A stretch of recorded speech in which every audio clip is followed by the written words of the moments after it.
Assalamualaikum dan selamat pagi. Nama saya Nurul Aina Safia binti Jamaluddin. Okey, hari ini saya sebagai tour guide anda. Sekarang kita berada di Muzium Samudra. Muzium Samudra. Muzium ini dibina sejak tahun 1990 lagi dan dirasmikan pada tahun 1994. Terletak di muara Sungai Melaka. Muzium ini terletak sangat hampir dengan tarikan lain yang ada di sekeliling seperti Staniers dan Menara Tamin Sari. Tuan-tuan dan puan-puan, untuk memulakan lawatan, pengunjung harus menaiki kapal yang setinggi 34 meter ini menggunakan tangga yang tersedia. Agak tinggi, maka berhati-hatilah setiap langkah. Pintu masuk ke dalam muzium ini pada dek utama, tetapi sebelum itu boleh naik setingkat lagi untuk melihat bilik nakoda kapal. Itu di bahagian depan, di bahagian ekor pula ada juga ruangan kecil dipenuhi peta lama untuk dilawat. Muzium berbentuk kapal ini setinggi 3 tingkat. Pastikan berada di laluan yang betul di setiap tingkat kerana bahan pameran disusun mengikut tahun kejadian. Keadaan di dalam ini walaupun terkepung, tiada tingkap, tapi agak selesa. Walaupun ketika kami di sana pengunjung agak ramai, perjalanan tetap lancar. Maklumat lengkap kedatangan penjajah yang menguasai Melaka memenuhi ruang pameran. Kisah lanjana hantua juga ada diselitkan. Kapal ini dibina seperti skala asalnya, berada reka bentuk asal kapal Flor de la Mar, kepunyaan Portugis yang tenggelam di Selat Melaka. Menurut catatan sejarah, kapal tersebut dipercayai sedang cuba berlayar ke Portugis dengan barangan sejarah milik Kesultanan Melaka yang dimuatkan di perut kapal itu. Belum pun jauh perjalanan mereka, akhirnya kapal itu tenggelam dan turut menenggelamkan barang-barang berharga warisan Melaka bersamanya di tengah laut itu. Seterusnya, pada kurun ke-14 hingga ke era Portugis, Belanda dan Inggeris bersesuaian dengan nama Muzium Samudra, maka segala aktiviti berkaitan dengan maritim turut dipamerkan di sini, seperti peta, replika kapal serta pelbagai jenis artifak yang telah ditenggelam bersama kapal peninggalan Portugis waktu masa dahulu. Antara artifak yang boleh ditemui termasuklah pinggan mangkuk zaman Kesultanan Melayu Melaka dan juga peralatan istana yang berharga. Selain itu, ianya juga bertujuan menggambarkan tentang peranan negara Malaysia dalam sejarahnya sebagai pusat perdagangan masa lampau melalui Kesultanan Melayu Melaka dan perkembangan kegiatan maritim serantau. Sepanjang zaman Kesultanan tersebut serta penjajahan Portugis, Belanda, Inggeris dan Jepun di Tanah Melayu turut dipamerkan ialah lukisan, peta lama, model kapal dan artifak berkaitan maritim dan perdagangan di Melaka. Ia merupakan muzium paling dilawati dalam Melaka dengan sebanyak kira-kira 20,000 orang pengunjung sebulan. Baiklah, untuk fasa pertama, sunting bahagian pertama menempatkan replika kapal Keraka Flor de la Mar milik Portugis pada zaman penjelajahan. Replika ini berukuran 34 meter tingginya, 36 meter panjangnya dan 8 meter lebarnya. Fasa ini dibina pada awal tahun 1990 dan telah dirasmikan oleh Perdana Menteri Malaysia yang di-Pertuan Agong Tun Dr. Mahathir Mohamad pada 13 Jun 1994. Seterusnya, untuk fasa kedua pula, muzium ini terletak di bangunan Gudang Lama Gatri, dibaik pula oleh Jabatan Kereta Raya bersebelahan replika Flor de la Mar. Ianya merupakan struktur bersambungan dari binaan Muzium Samudra terdahulu. Muzium ini diperlengkapkan dengan pameran alam samudra.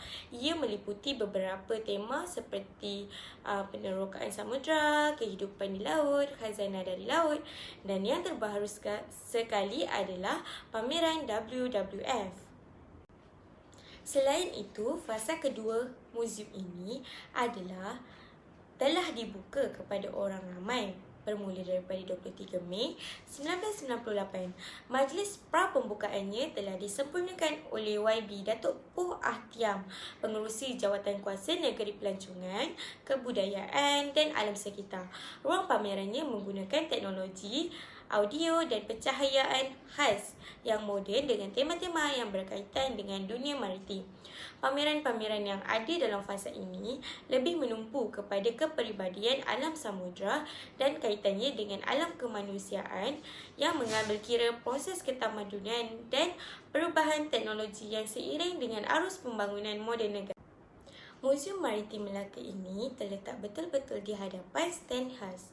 Ia betul-betul bertentangan dengan medan samudra yang merupakan bangunan kraftangan dan hasil tempatan. Cara lebih baik untuk pergi ke Muzium Maritim dari Stand House adalah dengan berjalan kaki kerana anda dapat melihat dan juga menghargai muzium, galeri, masjid, gereja dan kubur bersejarah di sekitar Bandar Hilir dengan lebih baik.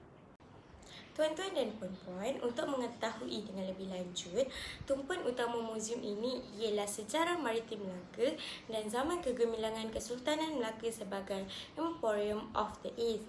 Terdapat juga lukisan yang mempamerkan bagaimana Selat Melaka merupakan lokasi yang strategik untuk berdagang dari timur dan barat, singgah di Melaka dan menjalankan perniagaan mereka sementara menunggu angin monsun bertukar arah. Selain itu, muzium ini juga mempunyai berjuta-juta pameran barang seperti porselin, sutera, tekstil dan rempah ratus yang digunakan oleh pelaut pada zaman dahulu dan juga khazanah tenggelam yang diangkut dari Diana. Sebuah lagi kapal karam selain pameran sejarah maritim Melaka. Muzium ini juga pamerkan pelbagai era yang telah dilalui oleh Melaka, bermula dari era Kesultanan Melaka hingga ke era Portugis, era Belanda dan berakhir dengan era British.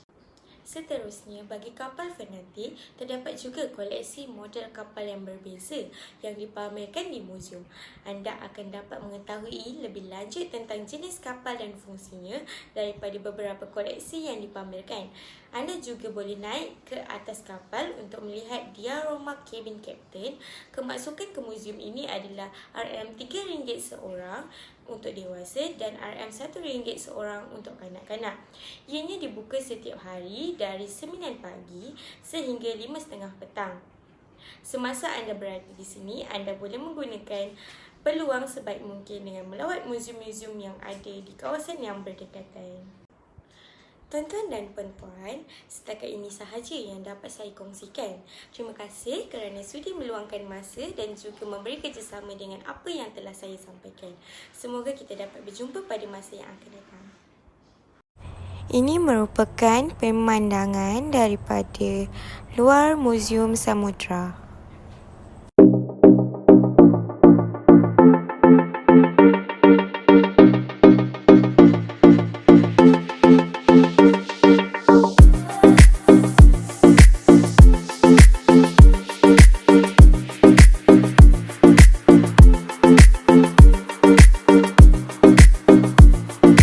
Seterusnya, ini pula merupakan pemandangan dari bahagian atas Muzium Samudra.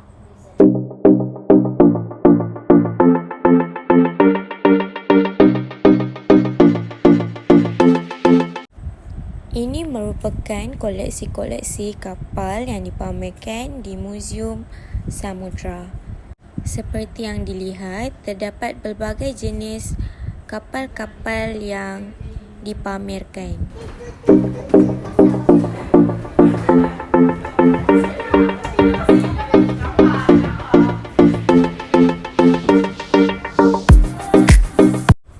Ini merupakan artifak-artifak yang telah dipamerkan di Muzium Samudra sebagai tontonan. Ini pula merupakan info-info yang terdapat di Muzium Samudra.